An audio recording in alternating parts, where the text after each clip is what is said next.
La compile du morning de Diffoul sur Skyrock. En direct de notre rédaction, nous avons Rémi des infos. C'est moi. Bonjour Rémi. Je suis en direct de la rédaction. Bonjour. Ouais. La rédaction est à la une de l'actu ce matin. Elles auraient dû se faire confisquer leur téléphone. Y'a pas Kiki dans le top 3 Non, il y est pas.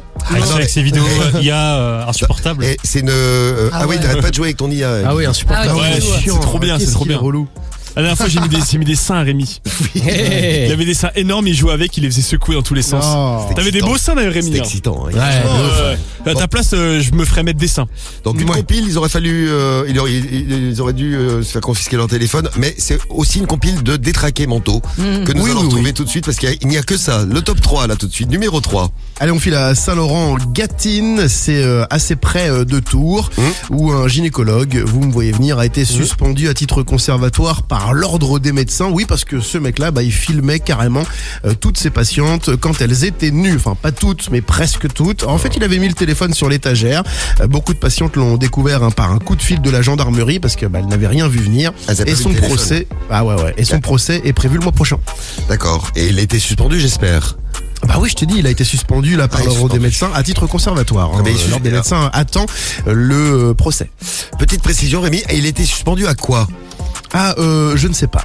Eh bien, il faut se renseigner quand on est journaliste professionnel en direct de la rédaction de Skyrock. Bah alors. C'est vrai. À la place numéro 2, alors ça tombe bien parce qu'on va peut-être pas trop à la plage du côté de Marseille ces temps-ci, mais ça s'est passé en été à Marseille. Il y a un homme de 63 ans qui a été interpellé parce qu'il photographiait à leur insu des femmes seins nus sur la plage. Ouais. Bientôt il y aura des plages sans téléphone à cause de détraqués comme ça. Ça c'est possible hein. Ouais, ça s'est passé sur la plage du Prophète à Marseille. C'est un nageur qui a repéré son petit manège et qui a donné l'alerte. Il a été contrôlé directement sur la plage. Il a tout de suite reconnu les faits. De toute façon, il avait le téléphone et les photos plein le téléphone, donc il a pas eu le choix. Et il avait 400 fichiers. Ah ouais. 400 clichés dans son téléphone. Et à la maison, il avait plein de fichiers aussi. Plein de fichiers avec plein d'autres photos. Donc lui, il aurait dû se faire confisquer son téléphone, ça lui aurait évité des problèmes. C'est clair. Et son épouse n'était même pas au courant. La pauvre, elle a été auditionnée. Imagine la pauvre. J'avoue. Horrible. À la place numéro 1, puisqu'on est dans les détraqués. Ah oui, alors lui, c'est le plus fascinant des détraqués du jour. Mais c'est pour ça qu'il est numéro 1. Ah ouais, on est à Bruges. Un mec de 32 ans a été jugé pour... en Belgique, il a été jugé pour voyeurisme. En fait, c'est une victime qui a aperçu l'homme en train de filmer au-dessus de la cloison d'un cabinet de toilette avec son téléphone. Donc rapidement, elle a prévenu la police belge qui l'a interpellé. Lors de son audition, évidemment, il a reconnu les faits, mais pas totalement pour ce que vous croyez. C'est-à-dire que lui, la nudité, il en a rien à foutre. Lui, ce qui l'intéresse, non, je te promets. Lui, ce qui l'intéresse, c'est la défécation. C'est un taré, je te dis. Il est fasciné par le caca.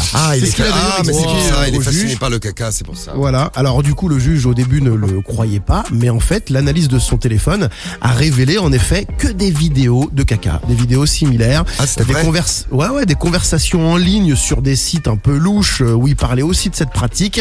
Le juge ne l'a même pas condamné, il l'a forcé à aller voir un psy et c'est toujours en cours.